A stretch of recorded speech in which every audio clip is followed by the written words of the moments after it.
Hi, my name is Tom DeQuani. I live in Montana at the Royal Teton Ranch, just 11 miles north of the original entrance to the beautiful Yellowstone National Park.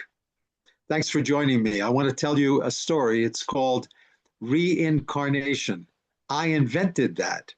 It takes place a few years ago when I was 7 years old. Uh, and I was, in those days, there was one phone in a house, or in our case, an apartment. And so that was in the kitchen. It hung on the wall. And took place at night. I overheard my mother talking to someone on the phone. And she told that person that when I was not yet born, I had a brother. She had a child that was born 4 months premature. He lived for 4 hours, was baptized, and then died. I'm sure my mother must have thought I was asleep or couldn't hear her, because she would never have told the story if I could have heard it. She never said anything about this before that, and never said anything after that. But now I'm realizing I had a brother who I did not know, and he died. And then the friend must have asked her, "What did you name him?" Because when you get baptized, you have to name a child. And she said, "Thomas Anthony DeQuani Jr., which is my name." So she named this child, she and my dad named this child Thomas Anthony DeQuani Jr. after my dad, who's Thomas Anthony DeQuani Sr. And then when I was born, which was the next child, they gave me the same name. So now I'm 7 years old, but I'm going through this existential crisis. One, learning that I had a brother who died and that he had the same name. My mother denied it. When she got off the phone, I got up and I said to her, "Mom, I didn't know anything about this." And she tried to deny that it happened. And she always said I should be a lawyer. And I interrogated her. I said, "Mom, I heard the whole story. I know what you said.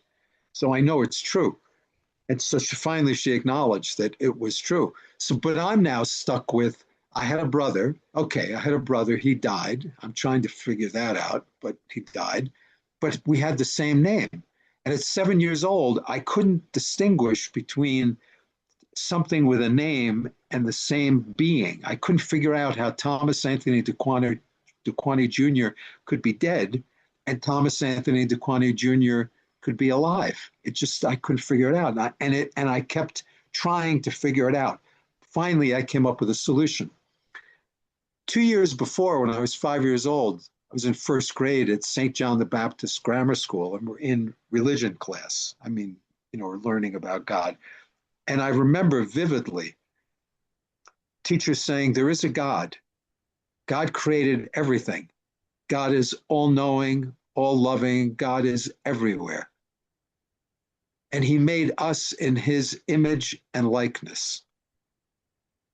And when we die, if we've lived a good life, and the good life means knowing him, loving him, and serving him." This is straight out of the Baltimore Catechism. I can still hear the words. Knowing him, loving him, and serving him. If we've done a good job, when we die, our soul, because I learned about a soul, the soul is really who we are, goes to heaven and lives with the angels and saints in heaven forever. And when I learned that, immediately it made sense to me. That makes sense. We're here to serve God. We are God. We are just like God. When we die, we go to heaven to be with him if we've lived a good life. So I know a child that's born, baptized, pure, when it dies, its soul would go to heaven, right? And I pictured, some of you may remember this, probably not many of you, there used to be a series of commercials for Ipana toothpaste. There was a character in Ipana toothpaste called Bucky Beaver. He had these sparkling teeth, bright, sparkling teeth. It was like a predecessor of Orbit's the teeth in Orbit's gum commercials. I pictured all the souls of those people who were eligible to go to heaven floating up to heaven like these sparkling teeth, these shiny beaver teeth floating up to heaven. And almost all of them, when they got there, just went right into heaven to be with God and the angels and saints forever, just as I had learned. Only a few of them, my brother included, or his soul included, when they got there said, I want to go back. I remember vividly his soul saying, I want to go back.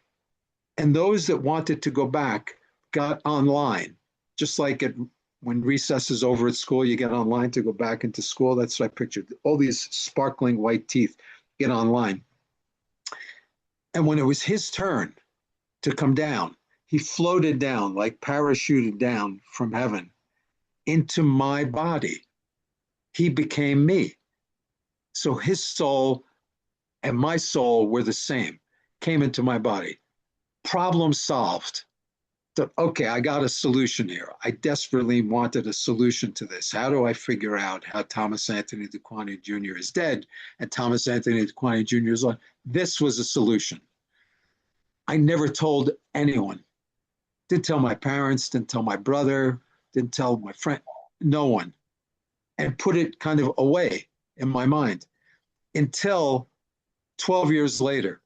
I'm a sophomore in college at Fordham University studying Hindu philosophy, and Professor Prabhamam, or I can't remember exactly his name, it was something like that, introduces us to the notion of reincarnation.